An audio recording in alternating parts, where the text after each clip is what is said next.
Le Salon de l'inclusion, les balados pour démystifier l'expérience de vivre avec des incapacités en ville.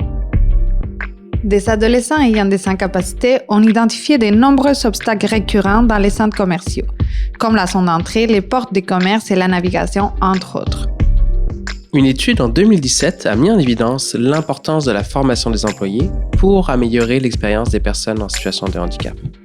Beaucoup de personnes sourdes et malentendantes rencontrent des difficultés dans les services à l'auto des restaurants.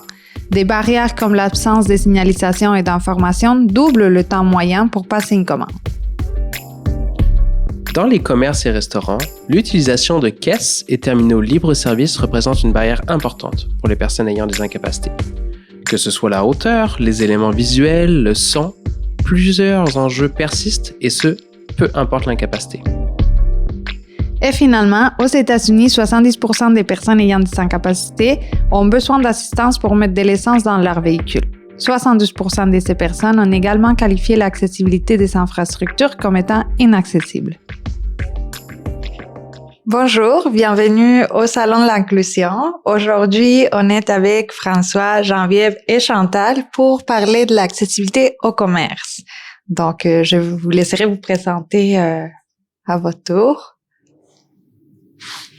Moi, c'est Geneviève Allé.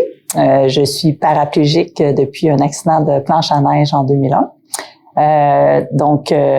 Quand on dit paraplégique, c'est que je suis paralysée à partir de sous la poitrine jusqu'en bas. Je travaille comme graphiste à mon compte depuis plusieurs années. Je m'implique aussi de plus en plus là, dans l'accessibilité. C'est pour ça que je suis ici aujourd'hui. Puis je donne des conférences plus récemment.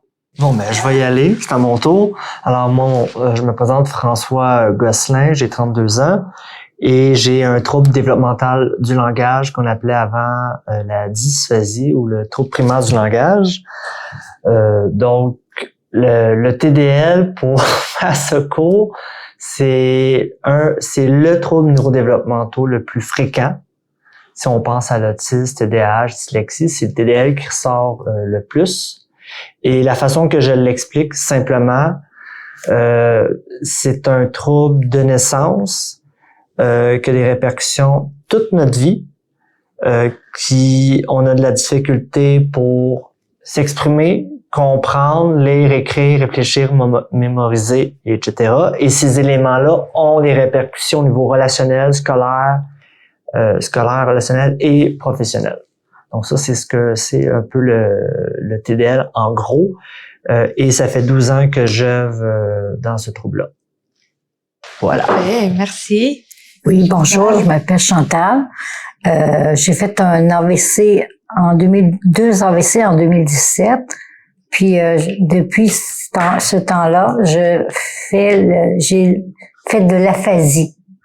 J'ai un petit peu de la misère. Faut que je visualise dans ma tête ce que j'ai à dire pour que ça sorte. Puis des fois, ça sort pas comme on veut. Puis je m'implique beaucoup dans l'organisme Artère et je fais des activités à Adaptavie. Donc, merci d'être ici avec nous aujourd'hui. Vous êtes 3 personnes très engagées. Chantal, tu nous parlais de l'organisme Artère. Est-ce que tu veux nous en parler un peu plus? Oui, c'est un organisme pour les gens qui ont fait de l'AVC, un AVC.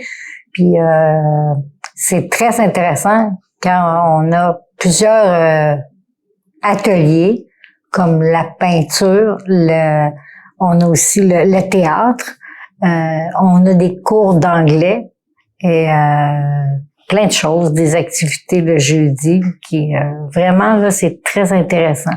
Puis ça nous permet d'être avec d'autres personnes puis de s'entraider et moi je fais beaucoup d'activités, même peut-être trop pour mes parents, mais je pense que ça vaut la peine de s'engager vraiment. Tu fais partie du groupe de théâtre? Oui, j'adore ça. On pourra en parler après de la petite pièce qu'on a faite. Oui, qu'elle a faite au 400e, je crois, c'est la bâtisse de... Oui, dans le Vieux-Port, le 400e. Oui, Québec. oui. J'ai eu la chance d'assister à la prestation. Très intéressant. Merci. Et toi, Geneviève, c'est quoi ta présence dans la communauté? Moi, ça a débuté il y a quelques années. Je cherchais des vidéos d'entraînement sur Internet. Il y en avait encore moins dans ce temps-là. Puis je trouvais rien d'intéressant, je trouvais rien de motivant. Les vidéos qui étaient là étaient pas, même visuellement, c'était pas très intéressant. Donc j'ai décidé de partir mon propre site avec des vidéos d'entraînement pour les personnes à mobilité réduite.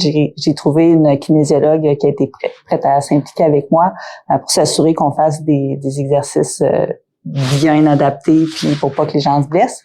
Puis tranquillement, j'ai aussi rencontré une autre ergo avec qui on a parti un club de paddleboard adapté à Québec.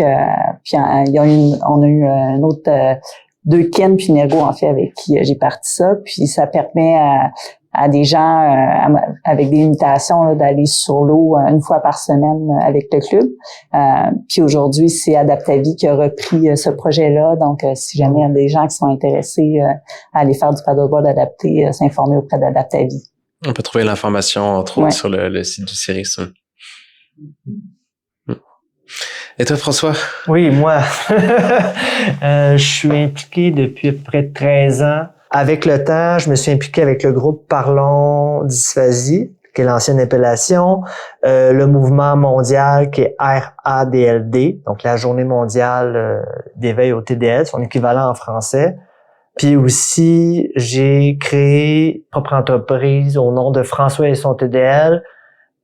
Par rapport avec ce que j'avais vécu, je me suis dit, je vais répondre à ce besoin-là. Donc, des conférences, de la vulgarisation, et une meilleure reconnaissance de ce trouble-là dans toutes les sphères de la société. Merci pour ce partage. Vraiment content de voir un petit peu l'impact que vous avez sur notre communauté qui nous est si chère. Puis justement, ce dont on veut parler aujourd'hui, c'est ça.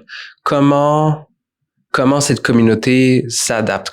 Un peu votre expérience de quand vous naviguez dans cette communauté, quand vous allez dans des magasins, des restaurants, des services.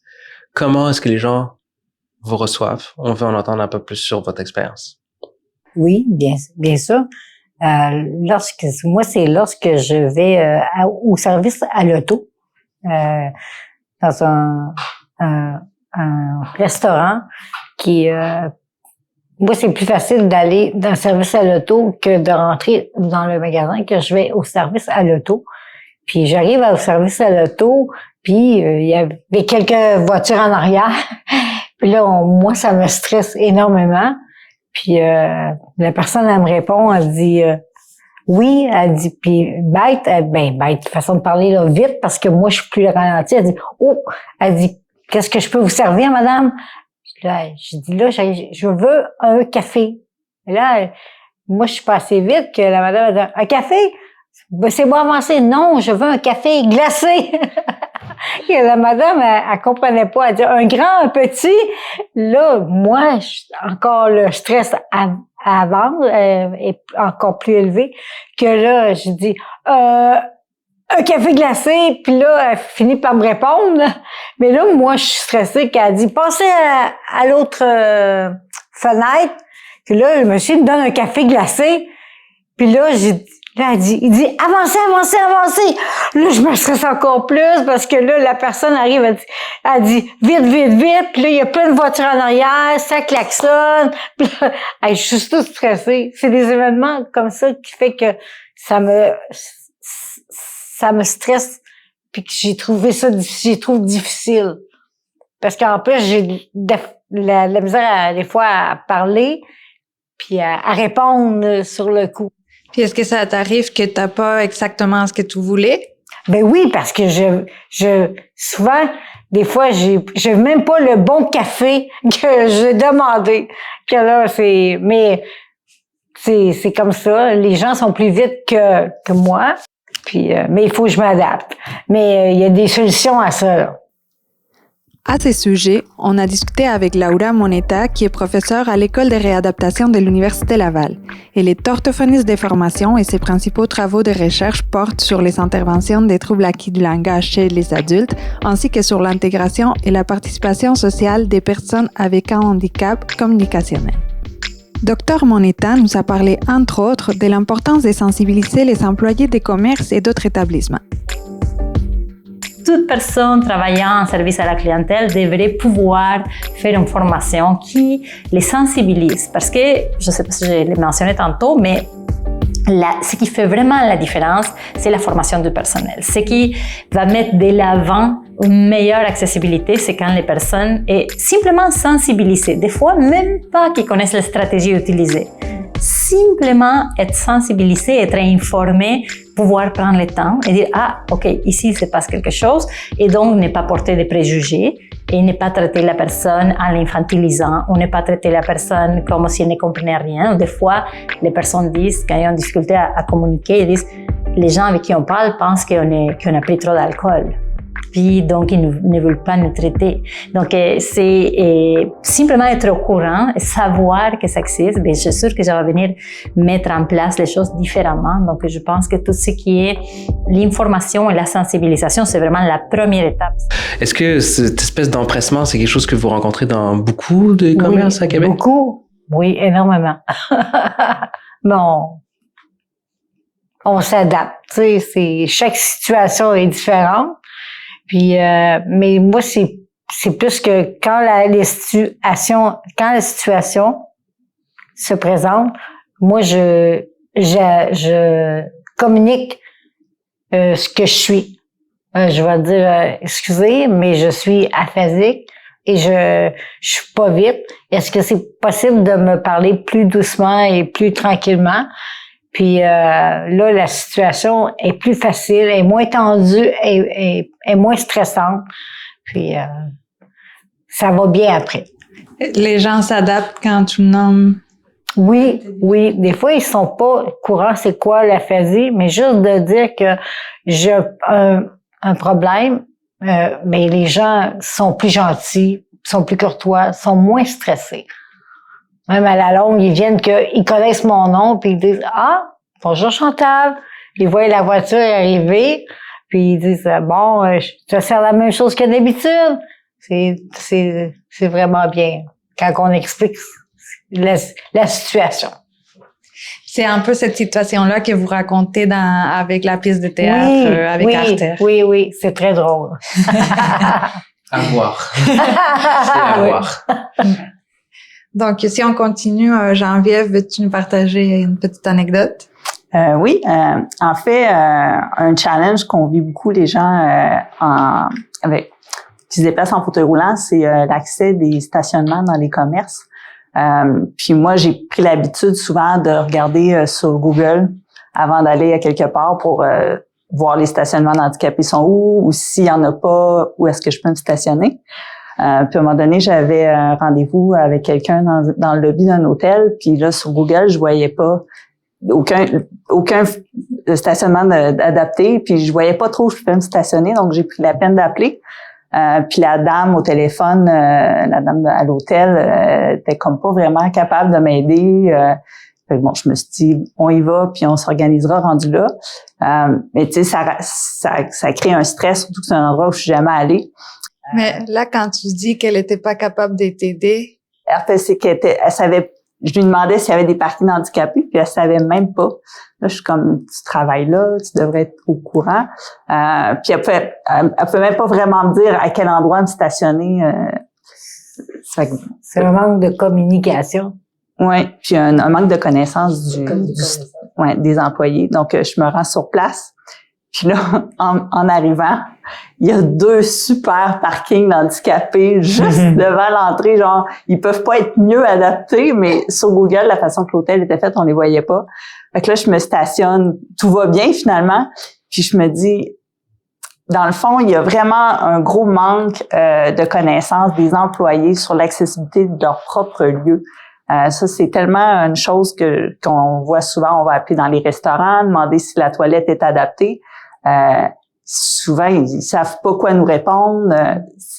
En fait, tu sais, comme piste de solution, c'est idéalement, il faudrait que les commerces fassent venir quelqu'un en fauteuil pour commenter l'endroit pour pouvoir préparer le staff à répondre aux gens qui appellent avec des questions pour l'accessibilité. C'est une chose qui est pas mise de l'avant. Mais ça, c'est super intéressant parce que c'est vraiment un bon exemple de comment l'accessibilité, c'est pas seulement si architecturalement c'est adapté ou pas.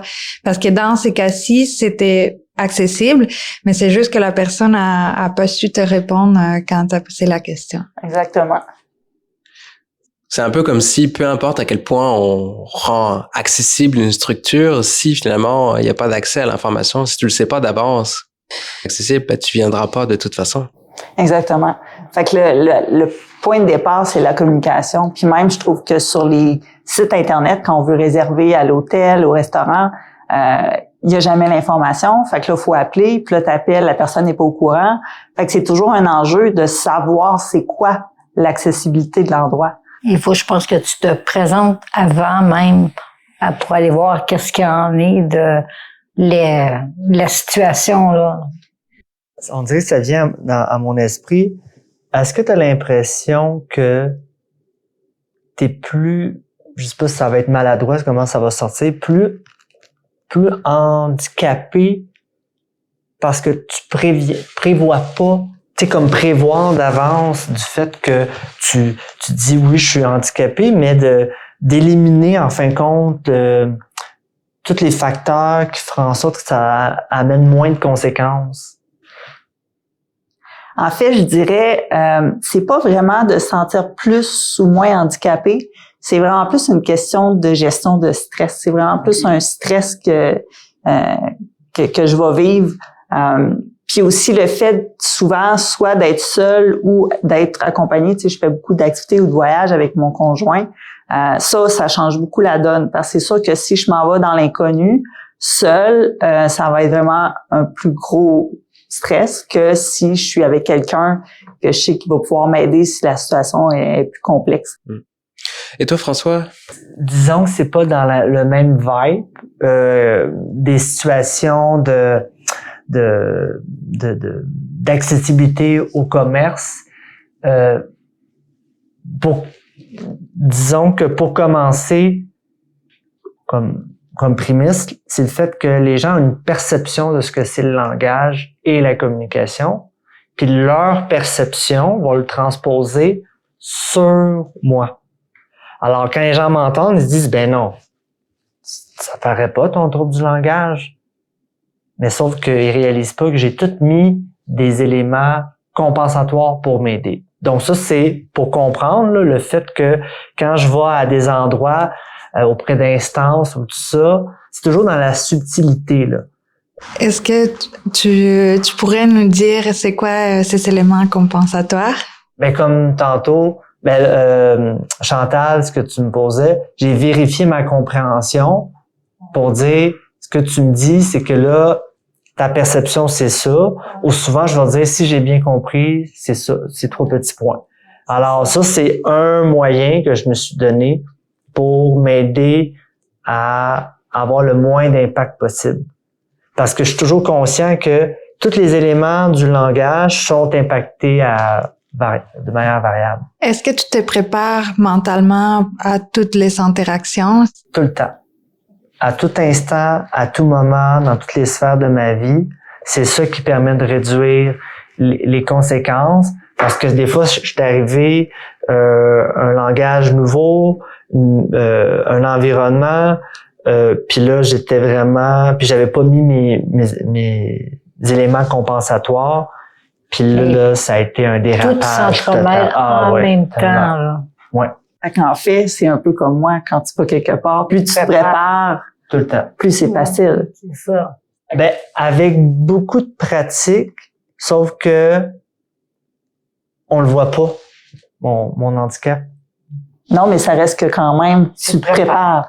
Oui. Il y a toujours une préparation parce que le langage, c'est partout. Merci de partager toutes ces expériences-là. J'aimerais vous entendre sur Si vous aviez un budget illimité, là, ça serait quoi l'activité idéale pour des commerces? Ben, comme je parlais tantôt, je pense que l'accessibilité pour entrer dans un commerce, donc les stationnements, une rampe d'accès. Donc après ça, de l'espace à l'intérieur. Il y a beaucoup de boutiques ou de restaurants où on n'a pas d'espace pour C'est restreint. C'est restreint, parce qu'avec un fauteuil roulant, des fois, c'est pas évident. Un point aussi dans les restaurants, il y a souvent une patte en dessous des tables. C'est pas toujours pensé pour un fauteuil roulant pour entrer, que ce soit un restaurant ou un autre endroit, là, mais les tables, ça a l'air minime, mais c'est important qu'on puisse entrer en dessous. C'est aux salles de bain.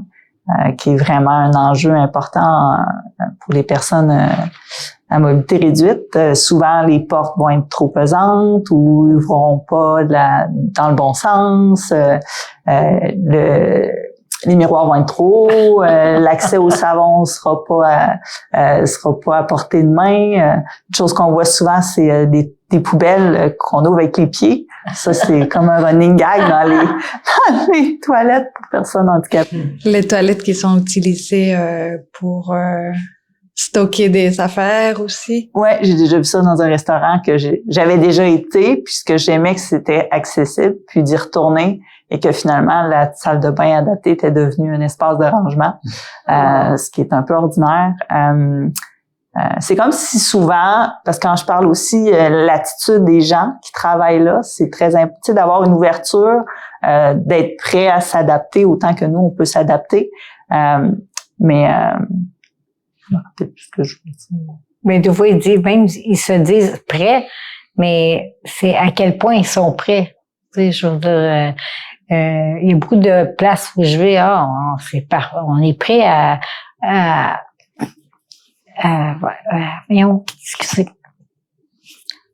l'accessibilité de moi, je suis juste avec mes cannes, mais tu sais, j'ai de la misère à me déplacer loin, que je me dis, est-ce que je vais à la toilette en bas ou je vais à la toilette qui est là-bas, tu sais?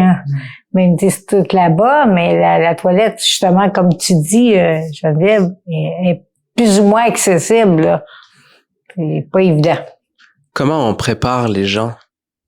En faisant savoir que nous, on a des problèmes avec ça et ça et ça, et que ce serait plus facile pour nous s'il y avait des petits changements des fois, ça ferait toute la différence. Ouais. Comme dernièrement, j'étais allée à un hôtel pour passer un week-end avec ma famille, puis j'avais pris la peine d'appeler pour savoir que c'était accessible, tout ça, puis finalement, il y avait des tapis partout qui roulaient mal dans la chambre. Le lit était tellement haut, il fallait qu'on m'aide à embarquer dans le lit. Les barres d'appui dans les salles de bain, moi, je n'ai pas besoin, mais clairement, ils n'étaient pas au bon endroit. Fait que c'est tous des défis qui pourraient être évités dans le sens que, tu sais, si en rénovation ou à la construction, on prend la peine d'aller plus loin que les normes de base, d'impliquer des gens avec des handicaps pour avoir des commentaires, ça peut faire toute la différence. On a parlé un peu plus tôt des connaissances et de la planification. Oui. Toi, François, ça serait quoi que tu attendrais des personnes qui travaillent dans les commerces? Dans l'idéal, dans un monde idéal, ce serait pas que tout le monde devienne orthophoniste, là, mais qu'il y ait au moins un minimum de connaissances sur ce que c'est le langage puis la communication. Ça évite des situations comme au service à l'auto où Oui, les personnes énormément. deviennent impatientes. C'est ça. Mais c'est de prendre le temps d'assigner les personnes, de prendre le temps d'avoir un premier contact. Oui, bonjour, je m'appelle tel nom, je peux vous servir. Pas être même s'il y a 10 autos en arrière, prendre le temps vraiment de servir la personne qui est là au moment présent, puis de lui donner toute son attention. Puis après, tout va bien. L'inclusion passe beaucoup par une ouverture. Ouais. Pas assumer les capacités. des personnes avec qui on communique, entre autres. Une meilleure compréhension de ce que c'est les troubles neurodéveloppementaux. Et je pense que c'est de participer à donner des solutions à nous. C'est ça. Les gens comme nous, c'est essayer de donner des solutions ça va peut-être évoluer davantage avec le temps. Mais l'enjeu aussi, je trouve ce qui est difficile, c'est que on a un trouble du langage, on a de la misère. Le langage, c'est tough pour nous. Alors, puis là, depuis tantôt, je parle, on disait, tu t'exprimes bien, mais c'est pas juste l'articulation, c'est un ensemble de choses. Alors, comme on a un trouble du langage, c'est difficile pour nous. Moi, ça fait 13 ans que j'œuvre dans le TDL, là. Ça l'aide aussi un peu, là. Mais on a un trouble du langage, donc là, il faut expliquer notre langage qui est limité à quelqu'un. Ouais, avant même des fois qu'ils nous répondent. C'est vrai que ça pourrait paraître difficile pour nous parce qu'il faut davantage donner l'accent à notre faiblesse. Excusez, je sais pas si je peux dire ça, à notre faiblesse. C'est notre faiblesse. Parce que, tu sais, quelqu'un qui arrive, on va dire que ça va bien, ça va être plus facile pour lui, mais nous, déjà, il faut s'afficher comme quelqu'un comme moi, aphasique et tout ça. Il faut s'afficher pour avoir un peu de service courtois, dans le sens que c'est ça. Avoir un peu d'empathie. Oui, c'est ça, de l'empathie, un bon service, puis un service accessible à nous, là, tu sais, comme moi, si on parle trop vite, c'est comme, j'ai rien entendu, là. Dans notre discussion avec Laura Moneta, on a également abordé certaines solutions qui seraient possibles pour les commerces. Si la personne s'habitue à dire qu'il y a un trouble de communication, ce qu'on va appeler des self-advocacy, donc être capable de mettre de l'avant son trouble, dire « moi, mon problème, c'est celui-ci, pouvez-vous m'aider, etc. » Ça a été vu dans les études que cette capacité à mettre en place, à le dire, à aller de l'avant, aide beaucoup, mais qu'à elle seule ne peut pas résoudre les handicaps communicationnels. Donc, elle seule, ce n'est pas assez pour favoriser une meilleure accessibilité. Donc, on arrive bientôt à la fin. Et là, ce que j'aimerais, c'est que vous nous dites les messages clés que vous voudriez transmettre aux personnes qui nous écoutent. Oui. Alors, pour moi, le mot, ce que je voudrais que les gens retiennent, c'est qu'il n'y a pas de reconnaissance, il n'y a pas de service, mais rien.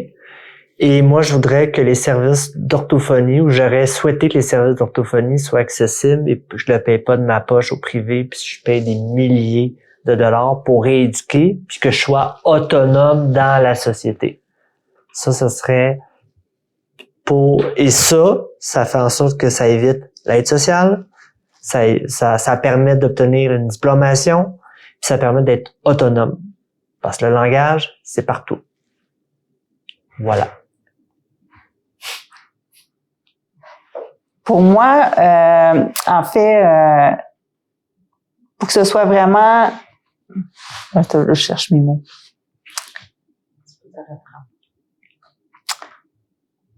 En fait, moi, ce que j'aimerais, c'est que les gens prennent vraiment le temps d'impliquer les gens à mobilité réduite dans leur démarche s'ils sont en train de faire une construction neuve. Si c'est déjà construit, prendre le temps peut-être de faire venir quelqu'un en fauteuil pour voir s'il y a des améliorations à faire,